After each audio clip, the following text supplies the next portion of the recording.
அல்லாஹுவின் கருணை எந்த பாவமும் அவரது மன்னிப்பை விட பெரியதல்ல. பிஸ்மில்லா ரஹ்மான் ரஹீமி. அஸ்ஸலாமு அலைக்கும் வ ரஹ்மத்துல்லாஹி வ பரகாத்துஹு. அன்பான சகோதரர்களே, அன்பான சகோதரர்களே, அன்பான சகோதரிகளே, இப்போது உங்கள் இதயத்துக்கு சிறிது நேரம் அமைதி படுத்துங்கள். ஆழமாக சிந்தித்து பாருங்கள். இந்த உலகத்தில் நம்மை முழுமையாக அறிந்தவன் யார்? நாம் சிரிக்கும் நேரத்தையும் அவன் அறிவான், நாம் அழும் நேரத்தையும் அவன் அறிவான். நம்முடைய முகத்தை மட்டுமே பார்க்கிறார்கள், ஆனால் அல்லாஹ் நம்முடைய இதயத்தை பார்க்கிறான். நாம் மறைக்க நினைக்கும் கண்ணீரையும் அவன் பார்க்கிறான். யாரிடமும் சொல்ல முடியாத வலியையும் அவன் அறிவான். அதனால்தான் அல்லாஹ் நம்மை தன்னிடம் திரும்பி வருமாறு அழைக்கிறான்.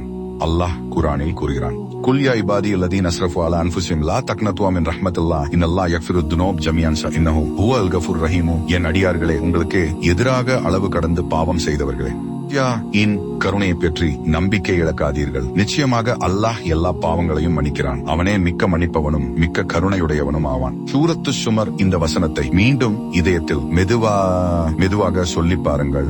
அல்லாஹ்வின் கருணையை பற்றி நம்பிக்கை இழக்காதீர்கள். எவ்வளவு அழகான வார்த்தை, எவ்வளவு பெரிய நம்பிக்கை. ஒருவேளை நீங்கள் பல தவறுகளை செய்திருக்கலாம். டீல் வச்சிருக்கிறதுனால ஒருவேளை இன்று உங்கள் மனம் குற்ற உணர்வால் நிறைந்திருக்கலாம். ஆனால் அல்லாஹ் உங்களை வெறுக்கவில்லை. நீங்கள் அவனிடம் திரும்பி வருவதை விரும்புகிறான். ஒரு உண்மையான அஸ்தக்ஃபிருல்லாஹ் உங்கள் வாழ்க்கையை மாற்றிவிடலாம்.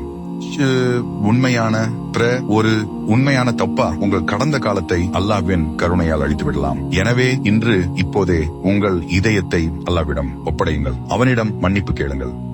ஏனெனில் அல்லாஹ்வின் கருணை நமது பாவங்களை விட எப்போதும் மிகப்பெரியது. இப்போது ஒரு நிமிடம் உங்கள் வாழ்க்கையை திரும்பி பாருங்கள். கடந்த வருடங்களில் தான் நினைத்து பாருங்கள். எத்தனை தவறுகள், எத்தனை பாவங்கள், வீணான நாட்கள், எத்தனை வீணான நேரங்கள். அவற்றையெல்லாம் நினைத்தால் இதயம் கனமாகலாம், கண்கள் கலங்கலாம். ஆனால் அந்த நேரத்தில் தான் ஷைத்தான் உங்கள் மனதில் ஒரு விதைக்க முயற்சிப்பான்.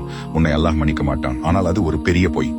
ஏனெனில் அல்லாஹ்வின் கருணை எல்லையற்றது. அல்லாஹ் குர்ஆனில் கூறுகிறான், வஹுவல்லதி யக்பலு தௌப அன் இபாதிஹி வயஃபு அன் ஸய்யாத்தி. அவனே தனது அடியார்களின் தப்பாவை ஏற்றுக்கொள்கிறான், அவர்களின் பாவங்களை மன்னிக்கிறான். சூரத்து ஷூரா. அன்பானவர்களே, இந்த வசனத்தை மெதுவாக மனதில் பதியுங்கள். அல்லாஹ் தௌபாவை ஏற்றுக்கொள்கிறான். மக்கள் உங்களை மன்னிக்காமல் இருக்கலாம், சமூகம் உங்களை ஏற்றுக்கொள்ளாமல் இருக்கலாம், ஆனால் அல்லாஹ் உண்மையான தௌபாவை ஒருபோதும் நிராகரிப்பதில்லை.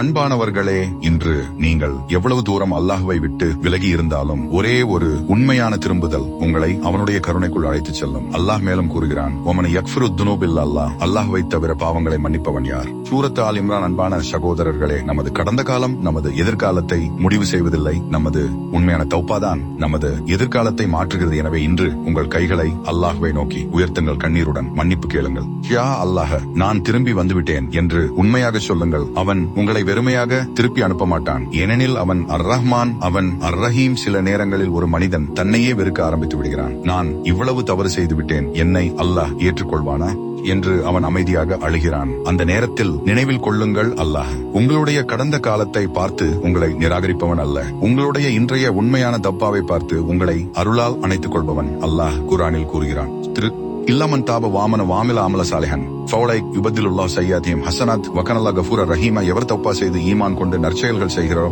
அவர்களுடைய தீமைகளை அல்லாஹ் நன்மைகளாக மாற்றிவிடுவான். அல்லாஹ் மிக்க மன்னிப்பவனும் மிக்க கருணையுடையவனும் ஆவான். சூரத்துல் ஃபுர்கான். அன்பானவர்களே, இந்த வசனத்தை ஆழமாக சிந்தியுங்கள். அல்லாஹ் பாவங்களை மன்னிப்பது மட்டுமல்ல, அவற்றை நன்மைகளாக மாற்றுகிறான். இதுவே அல்லாஹ்வின் எல்லையற்ற கருணை. ஒரு உண்மையான தௌபா ஒரு மனிதனின் முழு வாழ்க்கையையும் மாற்றிவிடும்.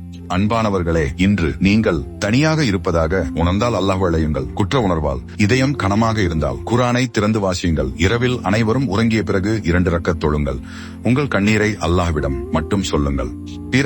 ஏனெனில் அவன் ஒவ்வொரு கண்ணீரின் அர்த்தத்தையும் அறிவான். அல்லாஹ் கூறுகிறான், இல்லா யுஹிப்பு தவ்வாபின் வஹிப்புல் முத்ததஹிரின். நிச்சயமாக அல்லாஹ் அடிக்கடி தௌபா செய்பவர்களை நேசிக்கிறான், மேலும் தூய்மையாக இருப்பவர்களையும் நேசிக்கிறான். சூரத்துல் பகரா. அன்பானவர்களே, இன்று உங்கள் வாழ்க்கையின் புதிய தொடக்கமாக இருக்கட்டும். உங்கள் முதல் வார்த்தை அஸ்தக்ஃபிருல்லாஹ். உங்கள் முதல் முடிவு அல்லாஹ்வை நோக்கி திரும்புவது. உங்கள் முதல் நம்பிக்கை அல்லாஹ்வின் கருணை. ஏனெனில் அவன் அழைக்கும் ஒவ்வொரு அடியாரையும் கருணையுடன் ஏற்றுக்கொள்கிறான்.